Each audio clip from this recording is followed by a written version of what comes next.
And welcome to the first of many midweek previews here today. I'm bringing to you the some of my former best bets and value bets of the day at Sandown and also Canterbury today at their Victorian and New South Wales feature meetings for a Wednesday. So I'm going to be looking to do this as much as possible coming into the future. I know a lot of you would get on midweek and just would like to try and provide some bit of form going into the day's play ahead, and we can make a bit of money ahead of the weekend. So looking at Sandown first off, we're racing the lakeside track, soft 6, overcast conditions outside, so I'd say that there would still be a bit of rain about, a few showers. So I still think we'll be working the soft 6. I don't think it'll be too heavy a downpour that will get upgraded to a heavy, or I'd still also don't think that they'll downgrade it into the good range. So I'd say I'd be working with a soft track today, so that's how I've done the form. And we don't have to go very far for Sandown for one of my better bets of the day. I think race 1, number 2, Hafar will be really hard to beat. I could see it jumping, getting across the field, hitting the lead. First up off a spell, it had 2 seconds in its opening preparation in autumn. It was 0.1 length off pin second Ramwick, and then went and was 1.3 lengths off really discreet at Sandown on the hillside track, gave a pretty nice sight there. But I think that form reads pretty well going into this. I don't see many 2-year-olds being better than that sort of form. Those were 2 of the horses that really stood out among many good 2-year-olds in the autumn campaign. I don't think there's any of those here. Look, I do think indiscretion will be the danger to Hafar, but I'm pretty keen to be on Hafar, especially with Lakeside favouring obviously the on-pace runners, and I think Hafar will definitely jump and run to the front and will be really hard to chase down. So I've got it on top in the first at Sandown.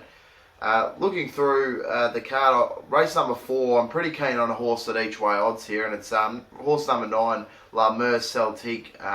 This horse has really chased home well in its first 2 starts on synthetic track. Now, obviously, it comes onto the turf track, and it comes onto a genuine soft track, but I think this horse can really let down on this sort of surface. It'll sit just in behind the speed, I would suggest, but based on, it's got barrier 7, so if you're having a look at the speed map, I'd say that Casa Diva, Curious Heart, JJ and Tennessee Miss will be quite prominent, so it should be able to follow some of them across and maybe get lob into a nice spot. And I know what I said before about being on pace, but I do think this horse can let down pretty well, and if they just overdo it a touch out front, it'll really suit it well. It won't be right at the back, I wouldn't think.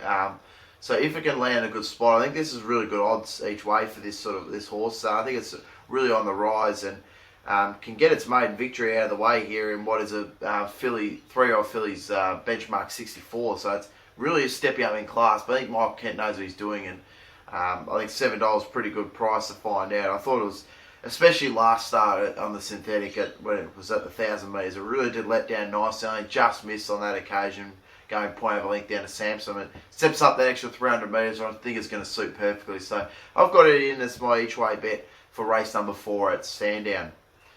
Looking through also, look, we've got Kinky Boom going around in race number 5. Look, obviously it shows up to its best. It'll be really hard to beat, but for me, I just couldn't put it on top this time around. I just think that it's going to have to be going to be really good to come from the back and to beat them on the lakeside track. So I would prefer to just watch with that one, but they're obviously a really good runner to look at going forward.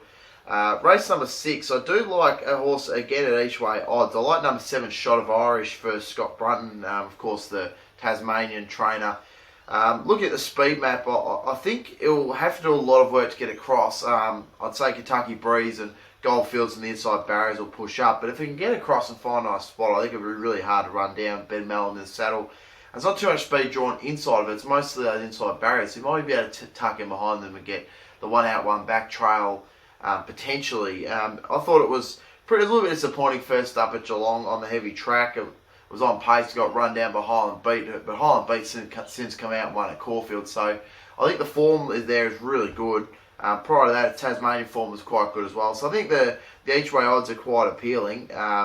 And another horse that I did think in that race that would be pretty hard to beat was Kentucky Breeze, but I'm pretty happy to go with a Shot of Irish at those each way odds. I just think that's a really nice price to take. So it was race number 6, number 7, Shot of Irish. Looking through now, we've only got obviously 2 more races in the card. look, nothing really in race number 7, but race number 8, I do look at the speed map here before I reveal my selection for this race. I'd say Set a Grand Sweet Mischief, the Don Chess and Reliabella will be quite prominent forward. But I do think that the horse that will be really hard to beat in this will be number 4, Sweet Mischief. This horse, of course, beat He Excels last time. He Excels went out and won at Randwick on the weekend at really nice odds. So I think the form line coming out of that's really good. Prior to that was point of length off Gold Label Miss. Third up now is really going to suit. It sticks to the 2,100 metre mark. Obviously, steps up in grade a little bit. I mean, it's still a benchmark 78. It's maybe a little bit of a tougher field. But as I said, He Excels obviously won really nicely on the weekend in Sydney. So the form line's really good there. It's been pretty well backed. It's now $4.40. Was $7 earlier in the week, so it's really well backed. It's a little bit disappointing to take the shorter price, but I still think it's really good and backable odds. So I like it in race number 8. Race number 4, so race number 8, number 4, Sweet Mischief for Tony McFoy. Michael Poison gets the 2 kilo claim, so they'll be carrying 55.5 kilos on the back. I think he'll get the perfect run of the race and it'll be really hard to beat. Just recapping my best bets at Sandown. Race number 1, number 2, Hafawa at $3.60. I think it'll be quite hard to beat. First up, the other horse that I don't mind at each way odds is race number 4, number 9, La Mer Celtique. Race number 6, number 7, Shot of Irish, and race number 8, number 4, Sweet Mischief. Look at the racing at Canterbury today. Moving on to that meeting, race number 1, a little bit difficult. I was pretty keen on Brazilica, but then it drew out, and it's paying $2 at the moment, which I think is really rock bottom odds. I find it really hard to go at those. It's the when it's jumping from barrier 6 and has all the speed inside of it. I thought number 2, Kanunga, actually in that race, will be hard to beat with all the speed on. It'll really suit nicely. It's coming back from Saturday grade, coming from Fillies Mares benchmark 78 back to a benchmark Fillies Mares benchmark 70. So dropping back in class. Chris Williams gets the 3 kilo claim, so come down to 58.5. So it'll carry a pretty nice weight. And I just think that with all that speed in the race, we'll be able to come on into it nicely. Runs well here at Canterbury. Has a good record at the track. Doesn't mind the soft going. So at the moment it's in a heavy 8, but I think it'll handle the surface, especially all the speed in the race. So I think it'll be quite hard to beat. $4.80 I think it's a good price to take in the first at Canterbury. Race number 2, I really do like number 7, Mandela. It's come in real short now. It's $2.40. It was as much as $7 a few days ago, but I think this horse's trial has just been absolutely sensational. It gets barrier 1. It's going to get the run of the race, I'd say. Jumps well. Tommy Berry might even look for the lead. I'd say exceed the stars up from barrier 2 right next to it. Will ping forward, and also Host Win Sunlight will be quite prominent as well. So I think I'll be able to just sit in behind them. We'll need a little bit of luck, but if it gets it, I think it'll beat these quite easily. So $2.40 is a really short price now, but I still think it's a really hard thing to beat. So it is one I'm willing to take in race number 2 at Canterbury, and that was number 7, Mandela, on debut for Peter and Paul Snowden. Looking through, race number 3 looks quite difficult, quite open affair there. I don't mind number 1, Starler. It's been well backed as well. Thought its trial race was really good, and obviously look at last prep race, 2.9 lengths off Kiyomichi and 1.3 lengths off Villamaya. So it will be hard to beat. I just couldn't take it first up at the $2.40. I think that's a little bit of skinny odds for a pretty open race. Looking through, likewise in race number 4, I think number 3, Hort Beyond Her will be very, very hard to beat, but $1.60 I couldn't possibly tell anyone to chime into those odds. So I have moved into race number 5, and I like number 5, Kawakini. Now, I was very keen when it had Embracer in the race, because it would have added that speed to it. Now there's not as much speed in the race, so it's going to have to be a bit more prominent, a bit more handy than what it has been in its first 2 starts in Saturday grade.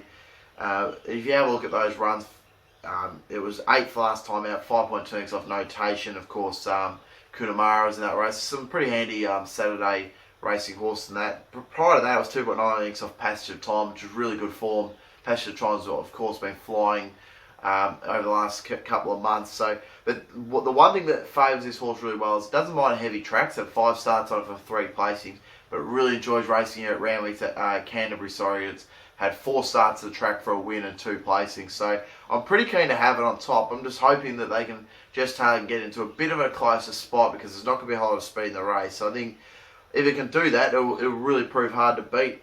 So I'm happy to have it on top in race number 5 at the, well, it would have been each way odds, but of course now there's no second dividend. So it's a little bit hard to have $3 to place perhaps, but I do think it'll be right in the finish. So I'm happy to have it on top at $6 in race number 5. Race number 6, I do like a horse in this race, and if you have a look at the speed map just before I reveal who I am having on top, there's an absolute stack of it. There is so much speed in this race, it's not funny, and I think it's going to really set up real nicely for number 5, Attorney. This horse was really good first up at Newcastle. It carried 61.5 kilos and really did win nicely, being away at Jewel. Of course, got to step up a bit here, but this horse, of course, come across from France and was only going to appreciate the step up in distance up to 900 metres. And I think with all the speed in the race, really going to come on from the back and do exactly what it did last time out at Newcastle. Carries the 59 this time around. Jason Cole's absolutely flying at the moment, so I'm really happy to have it on top. So it's race number 6, number 4, Attorney. Looking at the final race of the card, similarly, I do have a nice bet in this race. Looking at this, much like I mentioned earlier, there's a lot of speed in this race as well. Many of these horses, plenty of courses, been well renowned to overdo it out front. I think Arden Moore will be quite prominent. Vivi Marie maybe won't find the front, but we'll see him behind them. Say Silent Explorer will try and do the same. Any Blinker Day might kick up off the inside and give them something to think about in terms of finding the speed. So I think the speed will be really genuine in this race, and as such, I do like the chances of number 1, Braces. I think this horse really enjoys the heavy track. It's had 9 starts on it for 2 wins and 5 placings. It will enjoy the hot tempo to be able to come off it. And look, it was really disappointing last time out, but I do think at the each way odds, it's going to be pretty well to back with Charlie Graham's 3 kilo claim, bring it down to 59 kilos. I just think on the heavy track, it'll be really eat up the surface, and we'll enjoy the hot speed to come off, and we'll really probably run over the top of them late if they fan wide on the track. Especially, it'll suit it really nicely, as you've seen a lot of wins from Braces come from that wide area of the track. So just to recap, Canterbury, my best bets, I'd say race number 1, number 2, Conunga would be pretty hard to beat at $4.80. I'd say race number 2, number 7, Mandela would be hard to beat. If you really want to do a bit of a multi, look, you could probably multi up Hortbury and her with Mandela. I think that'd be quite a nice multi to take in. And if you really wanted to, look, you can add number 1, Starler in. I do think it's got the greatest form of the race. Just a bit of a query first up at 1,200 metres for me. Just not. I don't really want to dive in at $2.40 personally. But looking at elsewhere, look, bit of value. Race number 5, number 5, Kawakini will be quite hard to beat. I'd say race number 6, number 5, Attorney looks pretty good bet, and race number 7, number 1, Braces. So that's my look at the Canterbury and Sandown Lakeside meetings today. My best bets and my values of the day. I'm looking to be doing this over the coming weeks, so stay tuned. Keep an eye out for Thursday or Friday. I'll have to wait to see what the upload day will be for that, but we'll of course be stuck into the meetings on Saturday. So we look forward to that. Hopefully we make plenty of cash today. Good luck if you're on, and have